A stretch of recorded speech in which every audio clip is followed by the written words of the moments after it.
Assalamualaikum warahmatullahi wabarakatuh. Perkenalkan, saya Teresa Elviana dari SMK Negeri 1 Binangun, kelas 12 TKJ 5. Di video kali ini, saya akan membacakan ringkasan materi bahasa Indonesia pada bab teks cerita sejarah. Beberapa subbabnya yaitu 1. Pengertian, 2. Ciri-ciri, 3. Jenis, 4. Struktur, 5. Contoh, 6. Nilai, 7. Kebahasaan. Pertama, pengertian.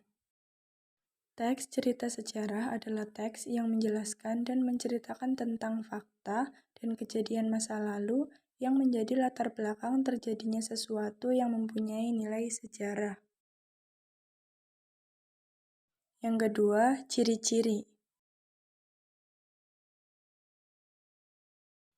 Disajikan secara kronologis atau urutan peristiwa atau urutan kejadian. Bentuk teks cerita ulang atau recount. Struktur teksnya orientasi, urutan peristiwa, reorientasi. Sering menggunakan konjungsi temporal seperti lalu, kemudian, sejak, selama, hingga. Isi berupa fakta.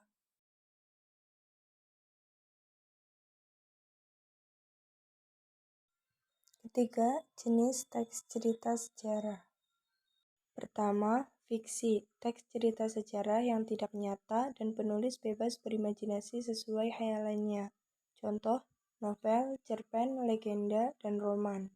Yang kedua, non-fiksi, teks cerita sejarah yang nyata dan penulis memperhatikan aspek fakta dan didukung oleh fakta-fakta. Contoh, biografi, autobiografi, cerita perjalanan, dan catatan sejarah. Perbedaan antara teks cerita sejarah fiksi dan non-fiksi yaitu ada pada jalan pengisahan, pengembangan karakter tokoh, dan penyajian kehidupan tokoh.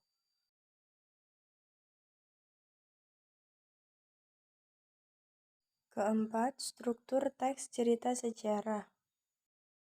Yang pertama ada orientasi atau pengenalan, kedua urutan peristiwa, dan yang ketiga reorientasi atau penegasan ulang.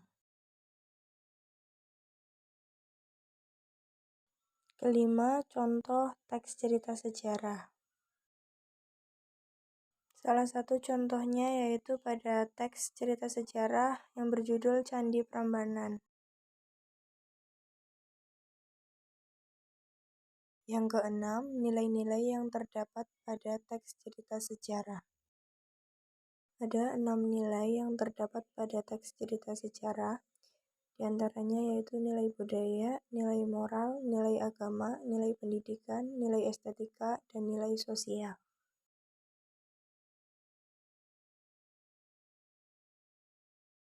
Yang ketujuh atau yang terakhir, ciri kebahasaan teks cerita sejarah. Kata ganti. 1. Kata ganti orang pertama. 2. Kata ganti orang kedua. 3. Kata ganti orang ketiga. Kata benda. Salah satu ciri-cirinya yaitu menduduki posisi subjek, objek, atau pelengkap dalam kalimat yang predikatnya verba. Kalimat bermasa lampau. Penggunaan kalimat yang menyatakan peristiwa pada masa lampau. Frasa adverbia. Frasa yang kelompok kata di dalamnya menduduki fungsi kata keterangan. Frasa nomina, kelompok kata yang dibentuk dengan memperluas sebuah kata benda. Frasa verba, kelompok kata yang membentuk dari kata-kata kerja. Kata-kata tindakan, kata kerja berimbuhan yang mengacu kepada tindakan fisik ataupun perbuatan yang dilakukan secara fisik oleh partisipan. Konjungsi kausalitas. Konjungsi kausalitas adalah konjungsi yang menghubungkan sebab dan akibat.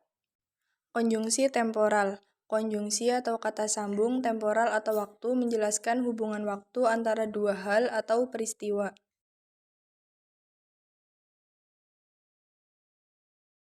Sekian video dari saya. Terima kasih. Wassalamualaikum warahmatullahi wabarakatuh.